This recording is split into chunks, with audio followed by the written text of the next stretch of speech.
నేను గతంలోనే ప్రస్తావించాను.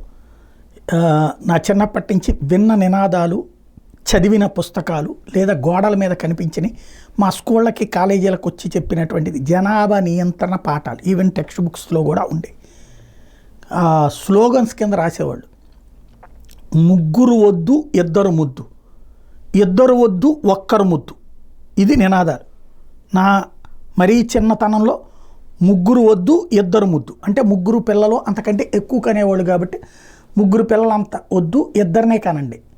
మా అమ్మ నాన్నలు దానికి ఇన్ఫ్లుయెన్స్ అయినట్టున్నారు. ఇప్పుడు మా తాత వాళ్ళు వచ్చేటప్పటికి 10 మంది, అటు తాత నుంచి 10 మంది అయితే ఇటు తాత నుంచి 9 మంది ఉండేవాళ్ళు. మా అమ్మ నాన్నల దగ్గరికి వచ్చేటప్పటికి మా బాబాయిలు కానీ అందరూ ఇద్దరిద్దరి దగ్గర ఉన్నారు.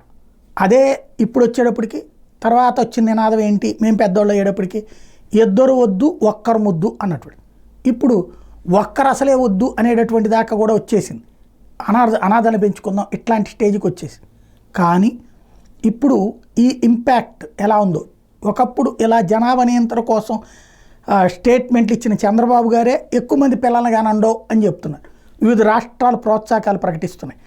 అదే సందర్భంలో దేశ క్షేమం కోసం ప్రతి ఒక్క కుటుంబము ముగ్గురిని కనండి అంటూ స్వయంగా మోహన్జీ భగవత్ ఇచ్చినటువంటి పిలుపు కీలకమైంది. దేశంలో జనాభా వృద్ధి రేటు తగ్గుతుంది మీద ఆర్ఎస్ఎస్ అధినేత మోహన్ భగవత్ ఆందోళన వ్యక్తం చేశారు. ప్రతి జంట ముగ్గురు పిల్లలకి జన్మనివ్వాలని పిలుపునిచ్చారు. జనాభాలో క్షీణత కొనసాగితే సమాజం దానంతటా అదే నశించిపోతుందని హెచ్చరించారు. నాగపూర్లో ఆదివారం నిర్వహించిన కార్యక్రమంలో ప్రసంగించిన ఆయన కుటుంబ ప్రాధాన్యాన్ని చాటి చెప్పారు. కుటుంబాలు సమాజంలో భాగమన్నారు. జనాభా తగ్గుదల అనేది ఆందోళనకర అంశం. జనాభా శాస్త్రం ప్రకారం జనాభా పెరుగుదల రేటు 2.1% కన్నా దిగువకు వెళ్తే సమాజం నశిస్తుంది. దాన్ని ఎవరూ అంతం చేయాల్సిన అవసరం లేదు. అదేవిధంగా భాషలు కనుమరుగవుతాయని మోహన్ భగవత్ చెప్పారు. ఖచ్చితంగా ఇప్పటికే మనం 1.6 ఆ రేంజ్లో కొన్నాం. సమాజం అంతం వైపుకి మన దేశం సమాజం హిందూ సమాజానికి అతిపెద్ద ప్రమాదం ఎదురవుతున్నటువంటి వేళ ఆయన ఈ పిలిపిచ్చారు.